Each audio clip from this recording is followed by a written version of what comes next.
is a medicinal person, auctioned off like a commodity while being locked in a cage. 2 years ago, she was a carefree and happy girl, but when she returned home, she found her mother had been killed.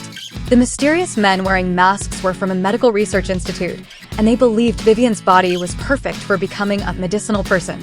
The leader took her away, and her father was also brutally killed. After countless experiments, Vivian's blood became special. It could cure all diseases. Billionaire Michael Smith was present at the auction. Born with a deadly genetic disease, he had less than a year to live unless a cure could be found. The bidders began raising their offers, and the price reached $1.5 million. Michael's assistant loudly declared, "The Smith family offers $15 million." Michael successfully purchased Vivian. He crouched down, gestured for Vivian to approach, and then held her hand.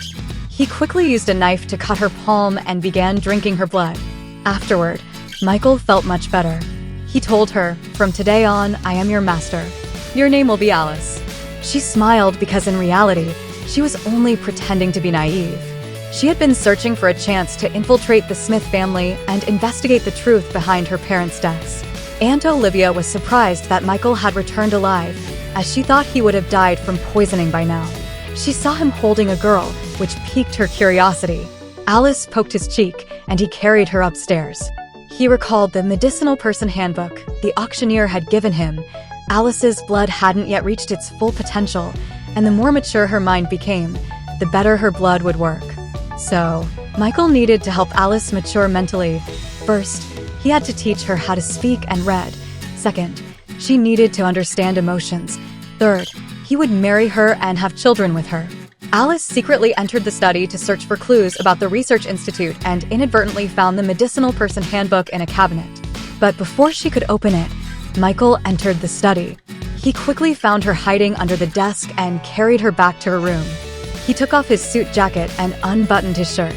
Then he began to caress and flirt with her. He was testing her, but she still looked innocent, so he believed she was just a fool. He took Alice to try on new clothes, but she couldn't walk in high heels and nearly twisted her ankle. She tried on many outfits, but Michael remained unsatisfied until she appeared in a white dress, stunning him. He picked her up, sat her on a chair, and personally put high-heeled leather shoes on her. After returning to her room, Alice recalled how the research institute had killed her parents and tortured her for 2 years. She swore to make those who had harmed her pay. Michael started teaching Alice how to read. He placed her hand on his throat and taught her to pronounce her name.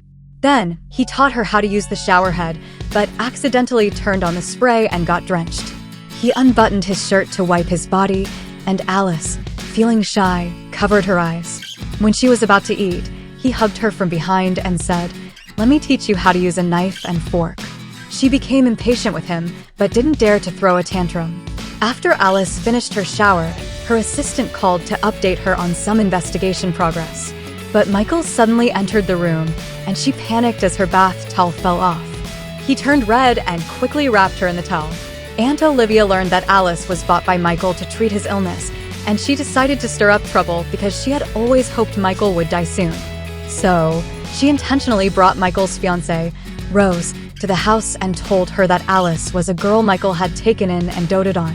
Rose became jealous and ordered Alice to leave immediately. Alice didn't respond, and in a fit of rage, Rose pushed her to the ground. To get back at Rose, Alice purposely drew pictures in the snow to catch Michael's attention. He held an umbrella for her, and she tightly embraced him. She almost fainted from the cold, and he quickly carried her inside. Rose saw this and became furious, but Michael's marriage to her was a business arrangement, and he had always disliked Rose. Aunt Olivia sarcastically called Alice an outsider, but Michael retorted, "Aren't you also an outsider? You were adopted, not my real aunt." Michael warned them not to harm Alice, and Alice, in his arms, gave them a provocative look. Rose became even angrier after seeing her expression. Michael wanted to take Alice's temperature, but she was just pretending to be sick, so she refused. To stop him, she suddenly kissed him. Michael grabbed her by the neck and questioned her, as he believed no fool would suddenly kiss a man. The assistant spoke up for her, saying maybe she learned it from TV. Only then did Michael release his grip. At dinner, Alice refused to eat out of spite. Michael sat her on his lap and fed her. His brother, Alan, was puzzled and asked, "Bro, why are you being so nice to her? You don't have feelings for her, do you?" Michael didn't answer, instead telling Alan to take good care of Alice for the next few days because he had to go out. While Alan was teaching Alice to read, Rose found an excuse to lead him away. After Alice drank some milk, she suddenly felt dizzy and soon passed out. It turned out that Rose had asked the maid to put sleeping powder in Alice's milk beforehand, and in return, she promised the maid a reward of $1 million. Alan told Michael that Alice was missing. Michael panicked and ordered the driver to turn the car around and head home, urging them to locate Alice as quickly as possible. When Alice woke up, she found herself covered in bruises and bleeding. Rose grabbed her by the hair and questioned if she was pretending to be a fool. Alice provocatively replied, "No matter how much you hurt me, it's useless, because Michael likes me, not you." Enraged, Rose squeezed Alice's neck, trying to push her off the rooftop. But Michael arrived just in time and pushed Rose to the ground. He wasn't interested in hearing her excuses and picked up the unconscious Alice. He told Rose, "I'm calling off our engagement and sending you to the police station." Back at home, Alice had a nightmare, dreaming that she was being injected with drugs in a lab. She woke up in a panic, and the private doctor, Eric, examined her. Aside from excessive blood loss, there was no serious harm. Before leaving, Eric gave Alice a lingering look. What was his true identity? The next day, Michael came to check on Alice's injuries, only to find that all her wounds had miraculously healed overnight. Michael agreed to take Alice to the party, but only on the condition that she studied diligently today. She was speechless, but he smiled and patted her head. They started playfully bickering, and Alice stepped on Michael's foot. His assistant was stunned because Alice was the first person who had ever dared to step on the CO's foot. In the evening, Michael took Alice to the banquet. While eating cake, she got some on her face. Rose pretended to apologize and offered to take her to the restroom to clean up. However, once they got there, Rose attacked Alice. Alice quickly broke free, but Rose's friend recorded a video, intending to expose Alice for pretending to be a fool. Furious, Alice slapped both of them, then shoved their heads into the sink. Just then, Michael knocked on the restroom door. Alice quickly splashed water on her face and dress. When Michael kicked open the door, he saw Alice drenched and looking aggrieved. He took off his suit jacket and draped it over her. Although Rose tried to explain, Michael only believed Alice. Rose attempted to prove her innocence with the recorded video, only to realize that Alice had already deleted it. Alice pouted and pretended to cry, and Michael held her in his arms to comfort her. After returning home, Alice's assistant called. She had tracked down the whereabouts of a research institute doctor. The next day, the assistant secretly sent Alice a package, which nearly got discovered by Michael. Alice managed to brush it off with her cuteness, but Michael's assistant later found the package hidden in the bushes. While Alice and Michael were playfully wrestling on the sofa, he accidentally pinned her down and kissed her. Embarrassed, she quickly pushed him away and ran off. Meanwhile, Michael's assistant handed him the medicine from the package, but Michael ordered him to keep it a secret. To escape the villa and catch the doctor, Alice drugged Michael's milk. Sitting on his lap, she acted cute and handed him the drink. The moment he finished it, he felt drowsy and soon passed out. Alice changed into casual clothes and went to find the doctor, holding an iron rod as she interrogated him about the mastermind behind the lab. The doctor refused to talk and even tried to destroy the evidence by throwing a USB drive into a glass of wine. Alice knocked him out and placed the USB drive in a designated spot for her assistant to recover. Just then, the headlights of several cars ahead lit up, and she found herself surrounded by thugs hired by Rose. Unfazed, she swiftly took them all down. Turning around, she was about to warn Rose, only to see Michael standing beside her, holding a lighter in his hand. Alice spoke in shock, only realizing afterward that she had exposed herself. It turned out that Michael's assistant had taken the medicine Alice received for testing and discovered it was a sedative. Michael had secretly taken an antidote in advance and only pretended to be drugged. He hoisted Alice onto his shoulder, and as she struggled fiercely, he gave her a light smack on the butt. Back home, he punished her by kissing her deeply for a long time. Then, he warned her never to deceive him again, or the consequences would be severe. Upon learning that Rose had hired thugs to harm Alice, Michael was furious and decided to cut all business ties with Rose's family. He ordered his assistant to contact the Phoenix organization immediately, as only they could find the miracle doctor who could save his life. Since he had developed feelings for Alice, he no longer wanted to rely on drinking her blood for survival and instead sought to locate the doctor as soon as possible. However, what he didn't know was that Alice was actually the leader of the Phoenix organization, and the village where she grew up was the fabled Miracle Doctor Valley. With Rose's family facing bankruptcy, she sought revenge. Michael's Aunt Olivia gave her an idea. Rose bribed the kitchen staff in Michael's house and swapped out their ingredients.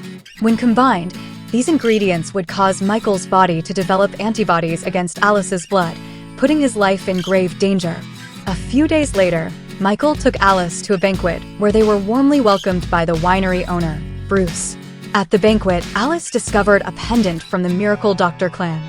She asked Bruce where it came from, but he refused to answer, making her suspect that he was connected to the laboratory. To curry favor with Michael, Bruce gifted the pendant to Alice. Later, Bruce suggested they stay the night, and Alice agreed, seizing the opportunity to investigate further. That evening, while Michael was soaking in a hot spring, he suddenly fell ill and passed out. Alice immediately bit her finger and used her blood to save him. When he woke up, Alice collapsed in his arms from excessive blood loss. The assistant suggested that Michael have sex with Alice as soon as possible. Now that her intelligence had fully recovered, her blood's effects would reach their peak if they have sex. However, Michael refused because he didn't want to hurt Alice to prolong his own life.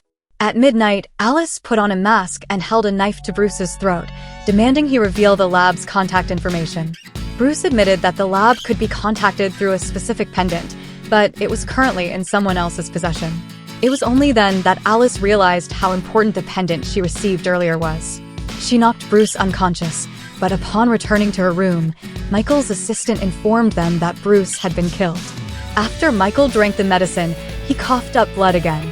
In order to prolong his life, he decided to force the leader of the Phoenix organization to show up as soon as possible. Before leaving for a business trip, he took Alice to the underground wine cellar in his home and confessed his feelings to her. She was deeply moved and kissed him. They spent a wonderful day in the wine cellar together.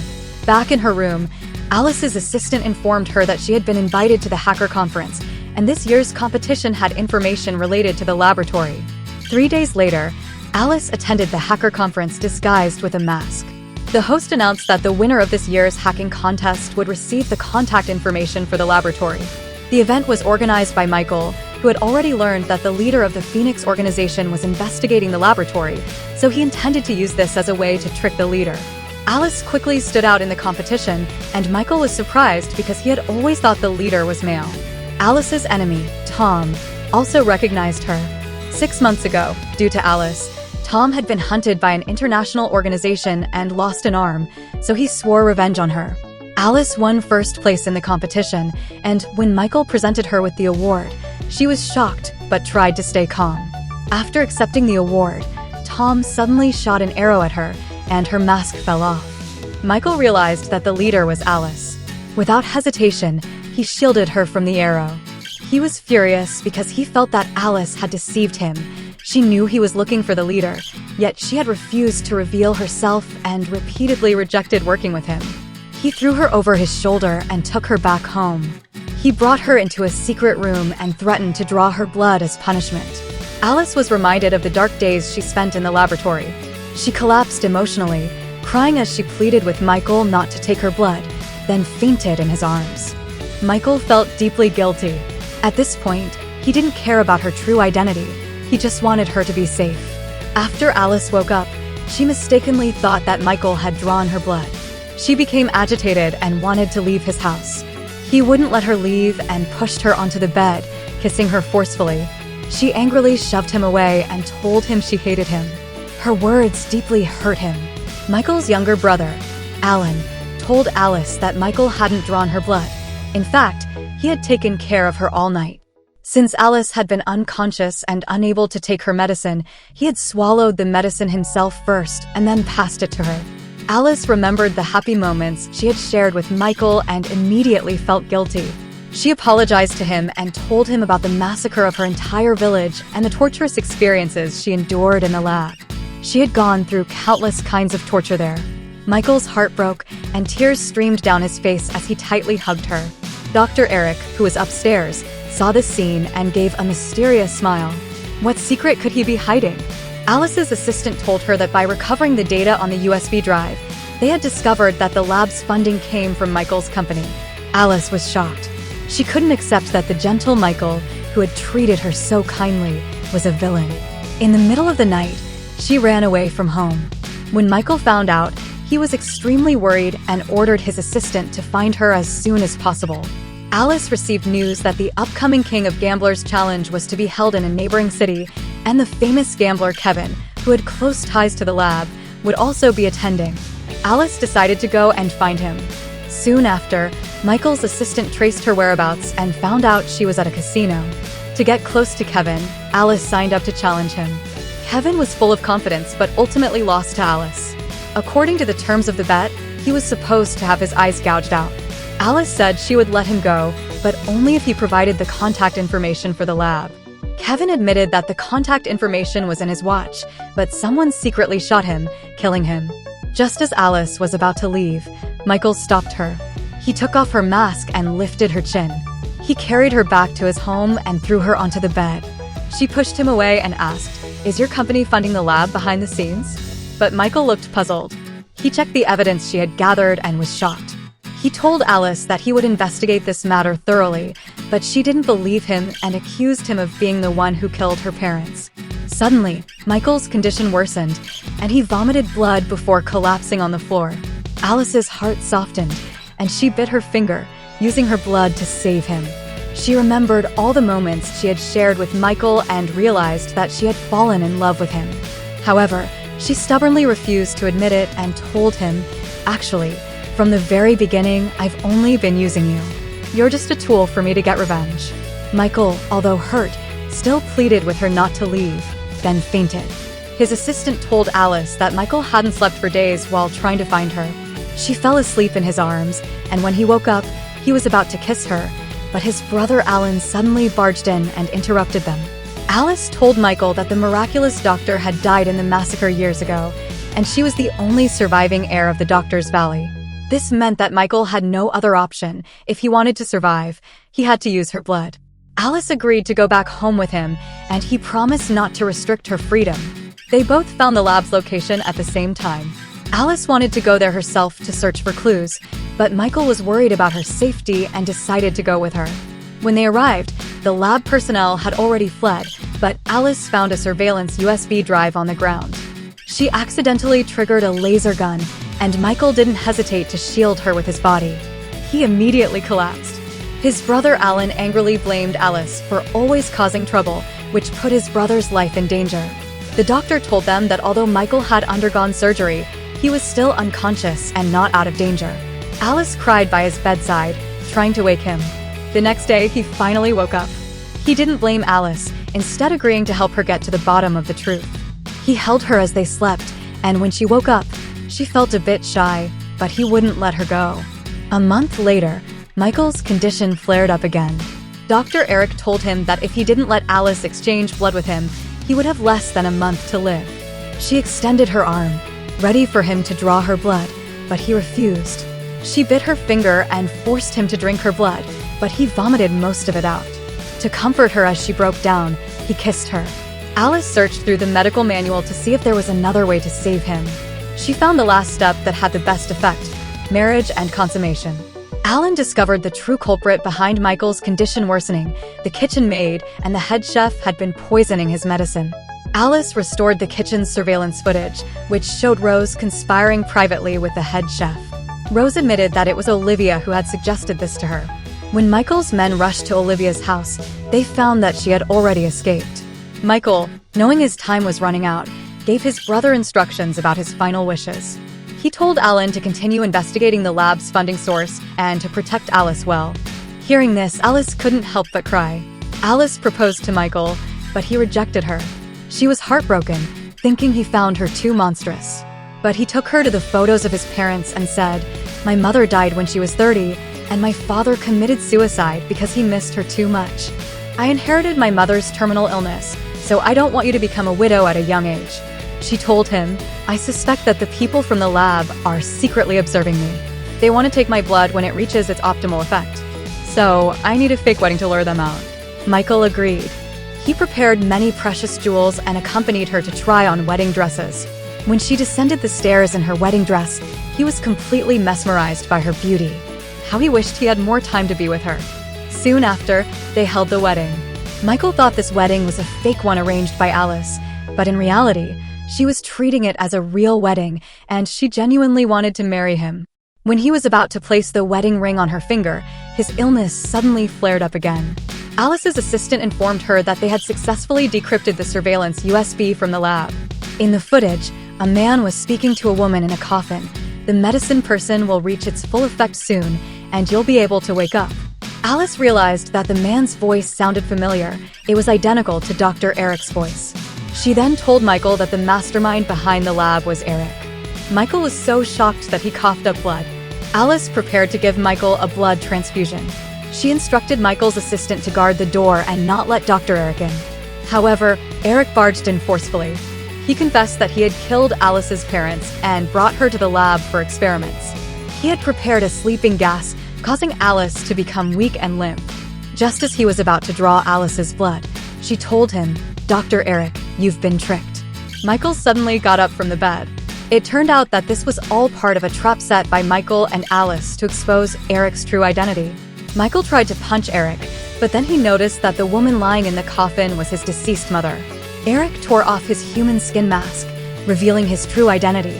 He was Michael's biological father, and he hadn't really died. His father intended to drain Alice's blood to resurrect his wife. Michael shouted, "My mother is dead. Alice's blood cannot bring the dead back to life." Just then, Olivia walked in. She had secretly harbored feelings for Michael's father, even though they were considered brother and sister by name. Michael's father didn't want to be with her, and this caused Olivia to snap. She confessed that she had already poisoned Michael. Furious, Michael's father pretended to embrace her, only to stab her in the stomach with a knife, killing her instantly. Michael told his father, "Alice and I haven't had sex, so her blood hasn't reached the highest level yet." Alice woke up and said to Michael's father, "You risked your son's life to save a dead person. If your wife finds out, she won't forgive you. She will hate you forever." His father completely broke down and crashed into his wife's coffin, dying instantly. Michael felt guilty for the wrongs his father had committed, but Alice took his hand and said, "Then spend the rest of your life making it up to me." He pushed her onto the bed, and she decided to have sex with him, using her blood to save him, promising to protect her body. Although he hesitated a bit, she turned over, pinned him beneath her, and kissed him.